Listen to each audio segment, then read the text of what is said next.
आज हम आपको एक महत्वपूर्ण कहानी के बारे में बताएंगे। दरअसल आपने मध्य प्रदेश के भोपाल में साल 1984 में हुए भोपाल गैस त्रासदी के बारे में जरूर सुना होगा। लेकिन इस गैस त्रासदी के बाद सैकड़ों टन जहरीला कचरा यूनियन कार्बाइड के परिसर में फैला रखा था और इसी को हटाने को लेकर जो प्रक्रिया शुरू हुई वो बेहद दिलचस्प है। लेकिन इसी कचरे के निपटारे को लेकर कैसे भोपाल से लेकर इंदौर तक विरोध के सुर भी तेज हो गए, इसको भी हम आपको बताएंगे। और कैसे कड़ी सुरक्षा के बीच में यूनियन कार्बाइड परिसर में फैले 337 मीट्रिक टन कचरे को लेकर 12 बड़े बड़े कंटेनर भोपाल से लेकर पीथमपुर तक पहुंचे, इसकी कहानी भी हम आपको बताएंगे। नमस्कार, मैं हूं अनुराग श्रीवास्तव और आप देख रहे हैं लोकमत हिंदी। सबसे पहले इन तस्वीरों को देख लीजिए। भोपाल के यूनियन कार्बाइड परिसर से एक के बाद एक 12 बड़े कंटेनर निकलकर बाहर आते हैं और इन कंटेनर में जहरीला कचरा भरा गया है, जो कि भोपाल से इंदौर के पीथमपुर पर निपटारे के लिए पहुंचाया जा रहा है। लेकिन इस दौरान भोपाल से लेकर इंदौर तक ग्रीन कॉरिडोर बनाया जाता है ताकि किसी भी तरीके से कचरा सड़क पर ना फैले या इसके संपर्क में कोई ना आए। लेकिन कड़ी सुरक्षा व्यवस्था को भी लगाया गया, यानी कि जहां जहां से कंटेनर होकर गुजरे उन जिलों की बॉर्डर पर भारी पुलिस बल को तैनात किया गया था। 250 किलोमीटर का ग्रीन कॉरिडोर बनाया गया और पीथमपुर के लिए इन कंटेनर को रवाना किया गया। इस कचरे को निपटारे के लिए पैकिंग में 72 घंटे लगे। 150 से ज़्यादा मजदूरों को लगाया गया था और उसी के बाद ये पूरा कचरा इकट्ठा किया गया और कंटेनर में भरने का काम किया गया। लेकिन हम आपको बता दें कि इंदौर के पीथमपुर में इंसिनरेटर में इस कचरे को खत्म किया जाएगा। 1200 डिग्री सेल्सियस पर इस कचरे के निपटारे की तैयारी की गई है। लेकिन जहां जहां से होकर ये कंटेनर गुजरे वहां पर हर जिले में सुरक्षा बल को कड़ा किया गया था।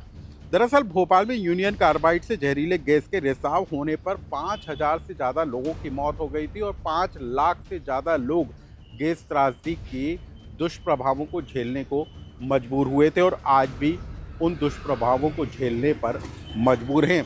अब हम आपको बता दें कि इस कचरे के निपटारे की लंबी लड़ाई किस तरीके से चली। दरअसल 2004 में याचिका दायर की गई थी और उस पर अमल होने में 21 साल लग गए। अदालत ने जहरीले कचरे के निपटारे में हो रही देरी पर सरकार को फटकार लगाई और उसके बाद यूनियन कार्बाइड परिसर से कचरे को हटाने की कार्रवाई शुरू की गई।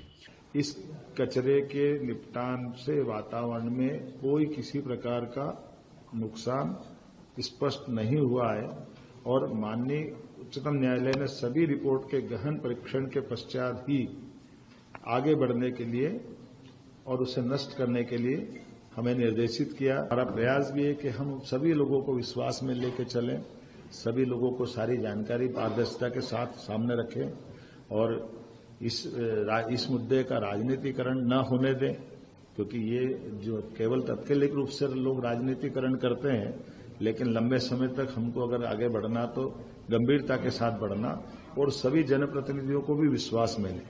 इसलिए हमने प्रभारी मंत्री श्रीमान कैलाश विजयवर्गीय जी को कहा है कि वो धार में दोपहर में बैठक लेकर के 3 बजे इसके विस्तार से अपनी वहां के प्रतिनिधियों को भी विश्वास में लेकर के अपनी बात कहे।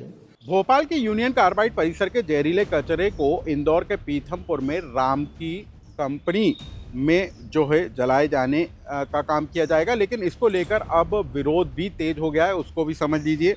भोपाल से जहरीले कचरे के रवाना होने के साथ ही पीथमपुर में भारी पुलिस बल को तैनात किया गया था। इंदौर से लेकर पीथमपुर तक कचरे को जलाने को लेकर विरोध तेज हो गया है। स्थानीय जो लोग हैं वो इसका विरोध कर रहे हैं। इंदौर महापौर पुष्यमित्र भार्गव इसका विरोध कर रहे हैं, स्थानीय जनप्रतिनिधि इसका विरोध कर रहे हैं और भोपाल के जहरीले कचरे को पीथमपुर में जलाए जाने के विरोध में 3 दिसंबर को पीथमपुर बंद रखा जाएगा। दिल्ली तक प्रदर्शन करने की तैयारी की जा रही है। तो कुल मिलाकर भोपाल में 40 सालों तक जो जहरीला कचरा यूनियन कार्बाइड परिसर में फैला था, उसे हाईकोर्ट के निर्देश के बाद जो है नष्ट करने की तैयारी की जा रही है। लेकिन भोपाल से लेकर हम बता दें कि इंदौर के पीथमपुर में अब इसका विरोध हो रहा है कि पीथमपुर में यदि इसको जलाया जाता है तो इसके दुष्प्रभाव पीथमपुर में देखने को मिल सकते हैं। लेकिन हम आपको बता दें कि 337 मीट्रिक टन जहरीले कचरे को शुरुआत में निपटाने की तैयारी की जा रही है और अभी कुछ और जो यूनियन कार्बाइड परिसर के आसपास जो और दूसरा जहरीला कचरा है उसको भी हटाने की आने वाले दिनों में कार्रवाई की जाएगी। लेकिन ये खबर आपके जानने के लिए बेहद महत्वपूर्ण थी कि कैसे 40 साल बाद भोपाल के यूनियन कार्बाइड परिसर से जहरीले कचरे को हटाने की प्रक्रिया को शुरू किया गया है। इस खबर से जुड़ा यदि कोई सुझाव या कमेंट्स हो तो हमें कमेंट बॉक्स में लिखकर जरूर बताएं।